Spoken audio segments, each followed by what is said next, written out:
तुम्ही सुद्धा जर या 3 मिस्टेक करत असाल तर स्टॉकमध्ये इन्व्हेस्ट केल्यास तो स्टॉक खालीच पडायला सुरुवात होणार आहे.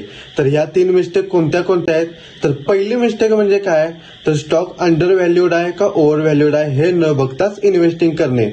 आपण इन्व्हेस्टिंग करताना काय करतो, फक्त स्टॉकची प्राइस बघतो, त्याचं व्हॅल्युएशन बघत नाही. तर ते सुद्धा बघणं गरजेचं आहे.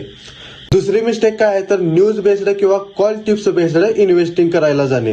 तर बऱ्याच वेळेला काय होतं, एखाद्या स्टॉकमध्ये स्ट्रॉंग अपसाईड मुवमेंट आलेली असते आणि त्यानंतर ते स्टॉक न्यूजमध्ये किंवा कॉल टिप्सवर यायला सुरुवात होतात आणि त्यावेळेस आपण ते बघून इन्व्हेस्ट करायला जातो. यामध्ये ऍक्च्युअली काय होतं, तर लोअर लेवलला बऱ्याच जणांनी स्टॉक खरेदी केलेला असतो, ते त्या लेवलला सेल करतात आणि आपण बरोबर त्या लेवलला ट्रॅप होतो. तिसरी मिस्टेक काय आहे, तर शॉर्ट टर्म व्हॉलॅटिलिटीला घाबरून जाणे. बऱ्याचदा आपल्याला काय वाटतं की आपण एंट्री घेतल्या स्टॉक वरती जायला पाहिजे, पण मार्केट अशा पद्धतीनं चालत नाही. थोडंफार अपसाईड झाल्यानंतर थोडंफार स्टॉकमध्ये करेक्शन येतं, त्यानंतर परत स्टॉक वर जातो. पण आपण काय करतो, लगेच खाली गेल्या स्टॉक आपण घाबरून विकून देतो. पण तशा पद्धतीनं न करता आपण चांगल्या पद्धतीने टेक्निकल अनालिसिस असेल, फंडामेंटल अनालिसिस असेल करूनच स्टॉकमध्ये एंट्री घेतली पाहिजे. अशाच इन्फॉर्मेटिव्ह कंटेंटसाठी काय करा, आपल्या पेजला फॉलो करा.